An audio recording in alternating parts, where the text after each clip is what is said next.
The Mind of the Machine by Arthur C. Clarke. Within the lifespan of many of us, super-intelligent computers, almost interchangeable with man, will bring the mixed blessing of a world without work. This is the century in which all man's ancient dreams, and not a few of his nightmares, appear to be coming true. The conquest of the air, the transmutation of matter, journeys to the moon, even the elixir of life, one by one, the marvelous visions of the past are becoming reality. And among them, the one most fraught with promise and peril is the machine that can think. In some form or other, the idea of artificial intelligence goes back at least 2,000 years. Talos, the metal man who guarded the coast of Crete, however, was only a physical and not an intellectual giant.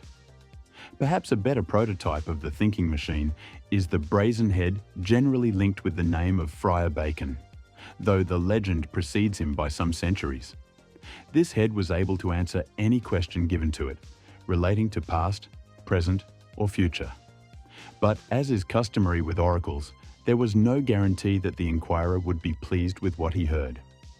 Over these tales, there usually hangs the aura of doom or horror, associated with such names as Prometheus, Faust, and above all, Frankenstein, though that unfortunate scientist's creation was not a mechanical one. Perhaps the finest work in this genre is that little classic of Ambrose Bierce's Moxon's Master, which opens with the words, "Are you serious? Do you really believe that a machine thinks?" It will not be universally accepted, but there is one very straightforward answer to this question. It can be maintained that every man is perfectly familiar with at least one thinking machine, because he has a late type model sitting on his shoulders. For if the brain is not a machine, what is it? Critics of this viewpoint, who are probably now in the minority, may argue that the brain is in some fundamental way different from any non-living device. But even if this is true, it does not follow that its functions cannot be duplicated or even surpassed by a non-organic machine. Airplanes fly better than birds, though they are built of very different materials. For obvious psychological reasons, there are people who will never accept the possibility of artificial intelligence and would deny its existence even if they encountered it.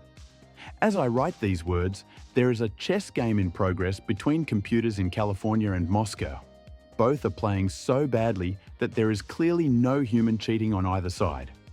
Yet no one really doubts that eventually the world champion will be a computer. And when that happens, the diehards will retort, "Oh well, chess doesn't involve real thinking," and will point to various grand masters in evidence. One can sympathize with this attitude, but to resent the concept of a rational machine is itself irrational.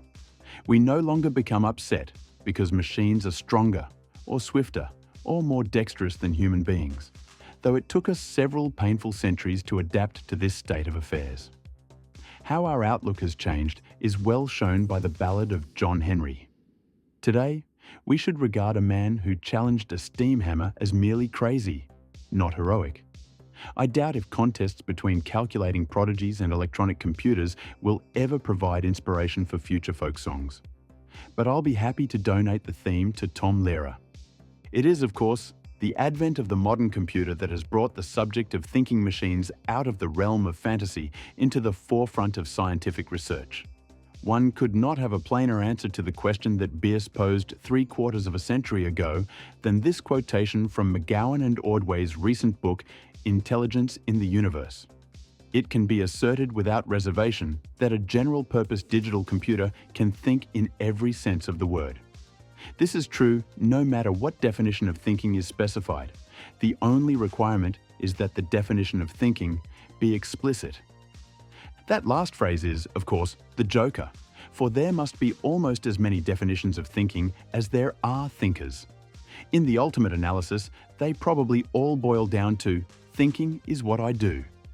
One neat way of avoiding this problem is a famous test proposed by the British mathematician Alan Turing, even before the digital computer existed. Turing visualized a conversation over a teleprinter circuit with an unseen entity, X. If, after some hours of talk, one could not decide whether there was a man or a machine at the other end of the line, it would have to be admitted that X was thinking. There have been several attempts to apply this test in restricted areas, say in conversations about the weather. One clever program, Doctor, has even allowed a computer to conduct a psychiatric interview with such success that 60% of the patients refused to believe afterward that they were not conversing with a flesh and blood psychiatrist. But as people talking about themselves can be kept going indefinitely with a modest supply of phrases like, "You don't say," or, "And then what did you do?" This particular example only demonstrates that little intelligence is involved in most conversation. The old jibe that women enjoy knitting because it gives them something to think about while they're talking is merely a special case of a far wider law, ample proof of which may be obtained at any cocktail party. For the Turing test to be applied properly, the conversation should not be restricted to a single narrow field, but should be allowed to range over the whole arena of human affairs. Read any good books lately? Has your wife found out yet? Etc. We are certainly nowhere near building a machine that can fool many of the people for much of the time.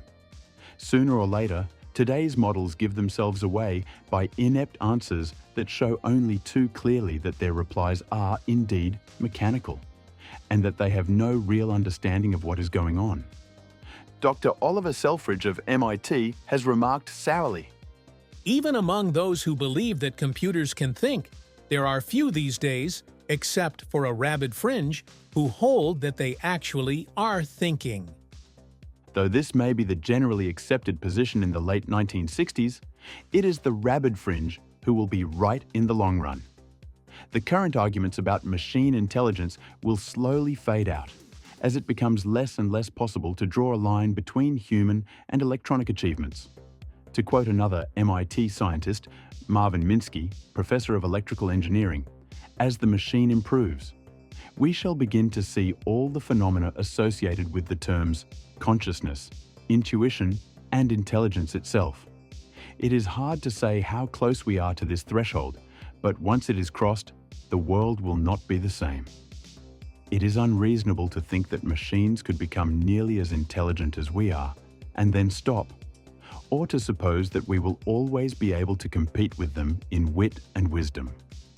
Whether or not we could retain some sort of control of the machines, assuming that we would want to, the nature of our activities and aspirations would be changed utterly by the presence on Earth of intellectually superior beings. Very few, if any, studies of the social impact of computers have yet faced up to the problems posed by this last sentence, particularly the ominous phrase, "assuming that we would want to." This is understandable. The electronic revolution has been so swift that those involved in it have barely had time to think about the present, let alone the day after tomorrow. Moreover, the fact that today's computers are very obviously not intellectually superior has given a false sense of security, like that felt by the 1900 buggy whip manufacturer every time he saw a broken-down automobile by the wayside.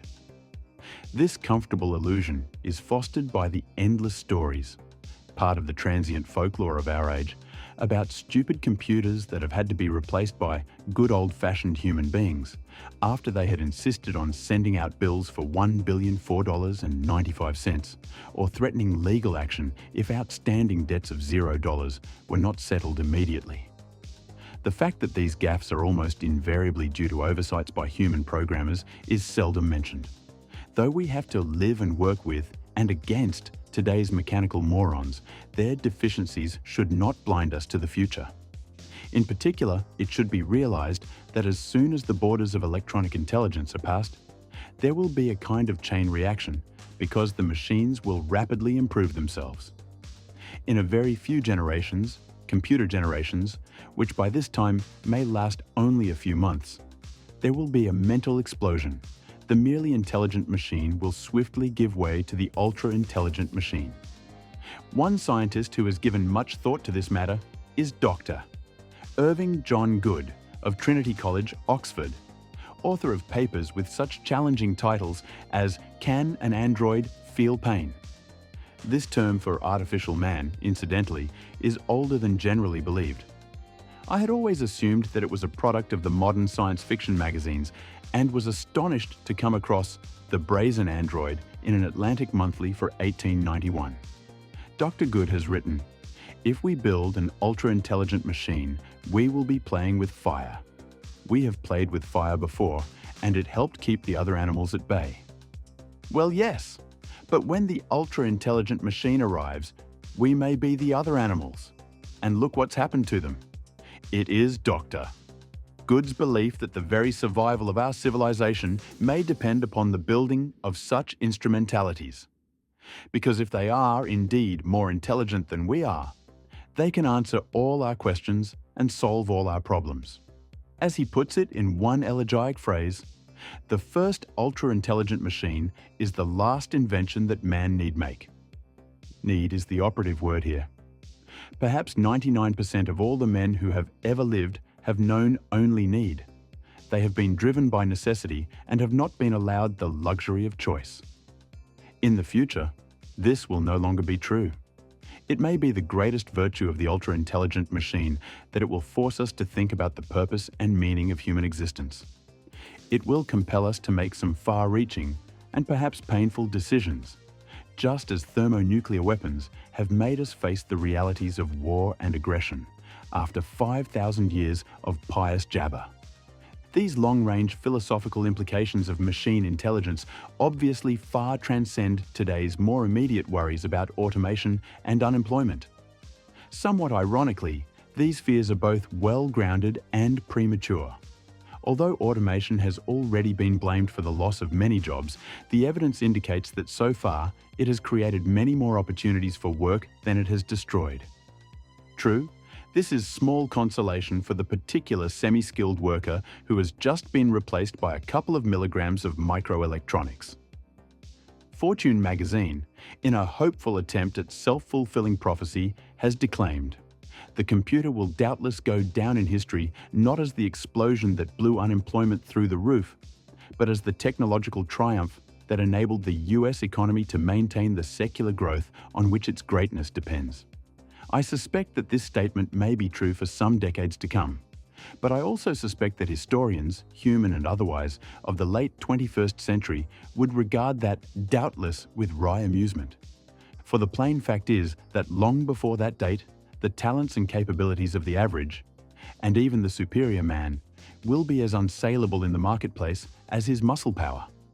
Only a few specialized and distinctly non-white-collar jobs will remain the prerogative of non-mechanical labor. One cannot easily picture a robot handyman, gardener, construction worker, fisherman. These are professions that require mobility, dexterity, alertness, and general adaptability. For no two tasks are precisely the same, but not a high degree of intelligence or data processing power. And even these relatively few occupations will probably be invaded by a rival and frequently superior labor force from the animal kingdom. For one of the long-range technological benefits of the space program, though no one has said much about it yet, for fear of upsetting the trade unions, will be a supply of educable anthropoids filling the gap between man and the great apes. It must be clearly understood, therefore, that the main problem of the future, and a future that may be witnessed by many who are alive today, will be the construction of social systems based on the principle not of full employment, but rather full unemployment. Some writers have suggested that the only way to solve this problem is to pay people to be consumers. Fred Pohl, in his amusing short story The Midas Plague, described a society in which you would be in real trouble unless you used up your full quota of goods poured out by the automatic factories.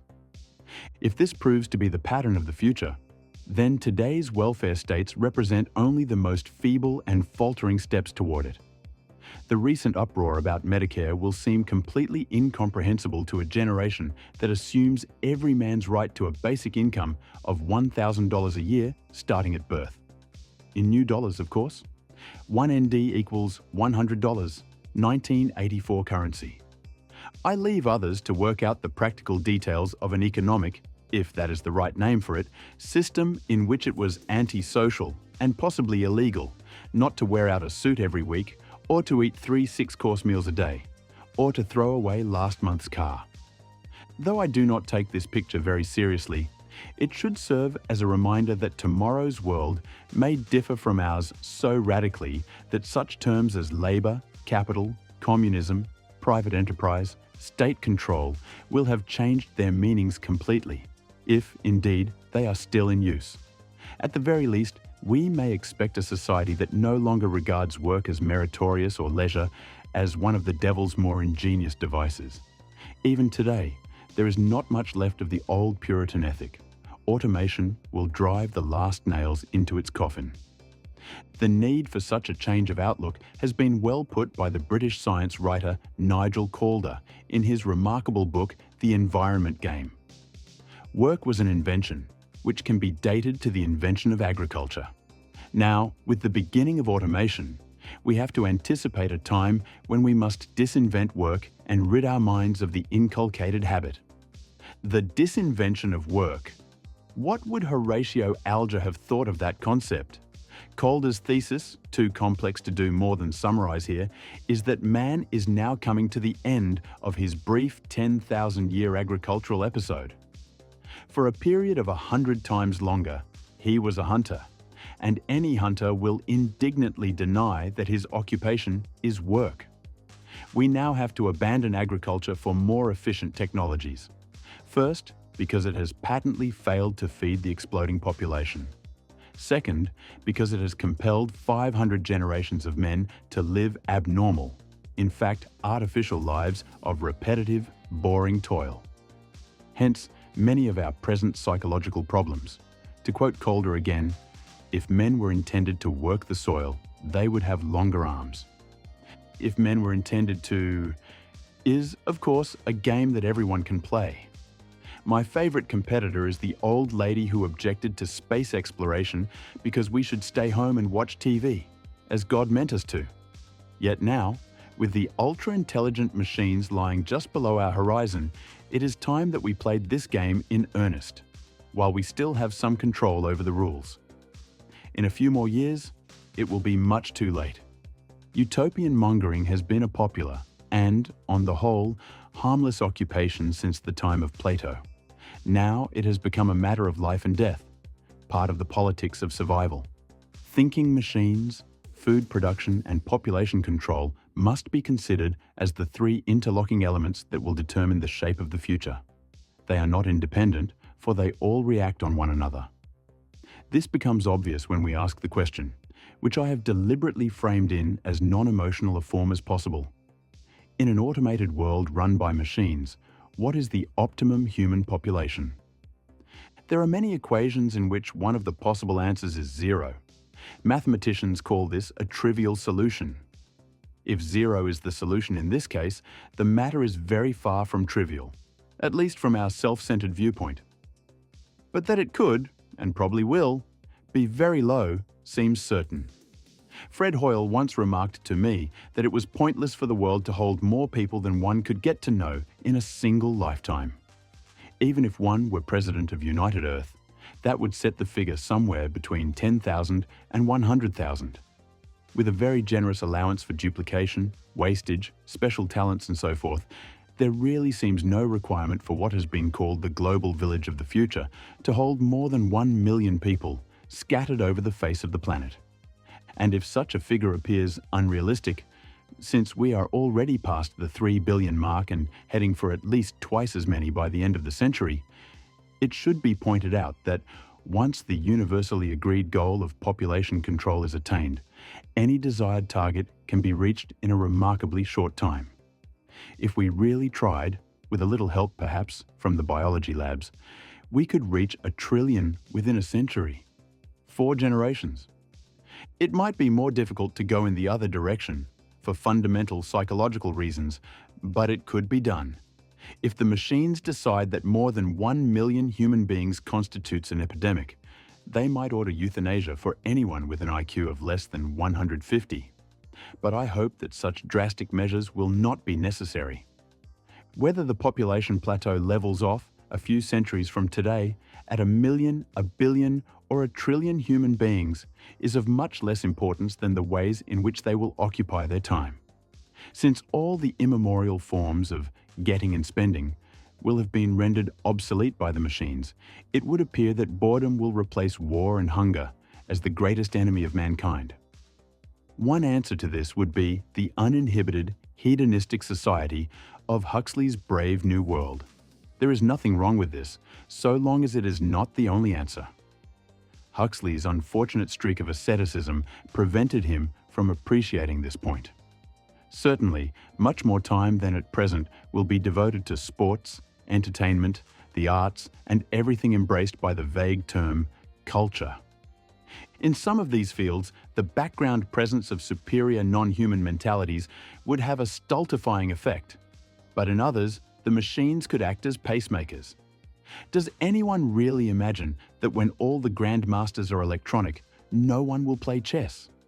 The humans will simply set up new categories and play better chess among themselves. All sports and games, unless they become ossified, have to undergo technological revolutions from time to time. Recent examples are the introduction of fiberglass in pole vaulting, archery, boating. Personally, I can hardly wait for the advent of Marvin Minsky's promised robot table tennis player. These matters are not trivial. Games are a necessary substitute for our hunting impulses, and if the ultra-intelligent machines give us new and better outlets, that is all to the good. We shall need every one of them to occupy us in the centuries ahead. Thinking machines will certainly make possible new forms of art and far more elaborate developments of the old ones, by introducing the dimensions of time and probability. Even today, a painting or a piece of sculpture that stands still is regarded as slightly passé. Although the trouble with most kinetic art is that it only lives up to the first half of its name, something is bound to emerge from present explorations on the frontier between order and chaos. The insertion of an intelligent machine into the loop between a work of art and the person appreciating it opens up some fascinating possibilities. It would allow feedback in both directions. By this I mean that the viewer would react to the work of art, then the work would react to the viewer's reactions, then, and so on, for as many stages as was felt desirable. This sort of signal feedback process is already hinted at in very crude ways with today's primitive teaching machines. And those modern novelists who deliberately scramble their text may also be groping in this direction. A dramatic work of the future, reproduced by an intelligent machine sensitive to the varying emotional states of the audience, would never have the same form or even the same plotline twice in succession. It would be full of surprises even to its human creator or collaborator. What sort of art machines would arise for their own amusement, and whether we would be able to appreciate it, are questions that can hardly be answered today. The painters of the Lascaux caves could not have imagined, though they would have enjoyed, the scores of art forms that have been invented in the 20,000 years since they created their masterpieces. Though in some respects we can do no better, we can do much more than a Paleolithic Picasso could possibly have dreamed. And our machines may begin to build on the foundations we have laid. Yet perhaps not. It has often been suggested that art is a compensation for the deficiencies of the real world. As our knowledge, power, and, above all, our maturity increase, we will have less and less need for it. If this is true, the ultra-intelligent machines would have no use for it at all. Even if art turns out to be a dead end, there still remains science, the central quest for knowledge, which has brought man to the point where he may create his own successor. It is unfortunate that, to most people, science now means incomprehensible mathematical complexities. That it could be the most exciting and romantic of all occupations is something that they find impossible to believe. Yet the fact remains that, before they are ruined by what is laughingly called education, all normal children have an absorbing interest and curiosity about the universe that, if properly developed, could keep them happy for as many centuries as they may wish to live. Education. That, ultimately, is the key to survival in the coming world of thinking machines. The truly educated man, I have been lucky enough to meet 2 in my lifetime, can never be bored. And here are my parents, Mr. and Mrs. Gerald N. Lukeman. The problem that has to be tackled within the next 50 years is to bring the entire human race, without exception, up to the level of semi-literacy of the average college graduate. This represents what may be called the minimum survival level. Only if we reach it will we have a sporting chance of seeing the year 2000. Perhaps we can now glimpse one viable future for the human race, when it is no longer the dominant species on this planet.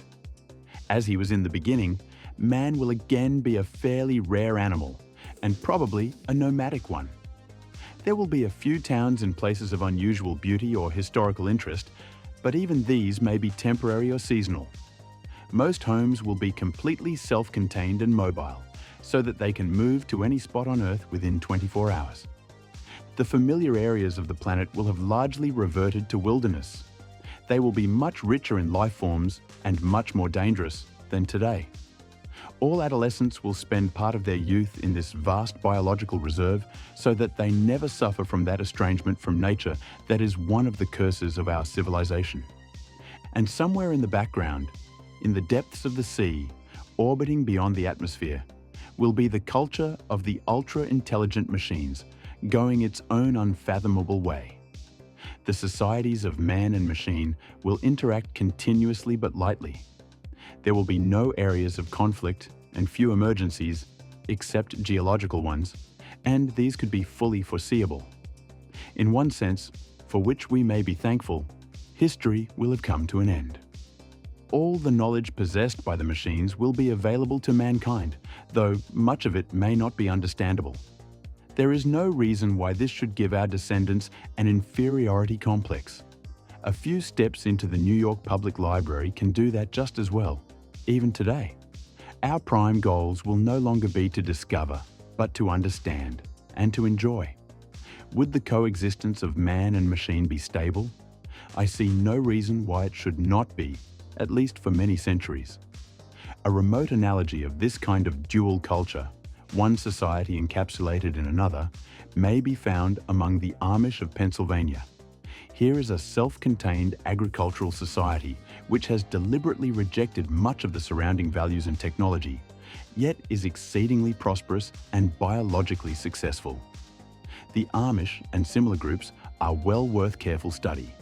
They may show us how to get along with a more complex society that perhaps we cannot comprehend, even if we wish to. For in the long run, our mechanical offspring will pass on to goals that will be wholly incomprehensible to us.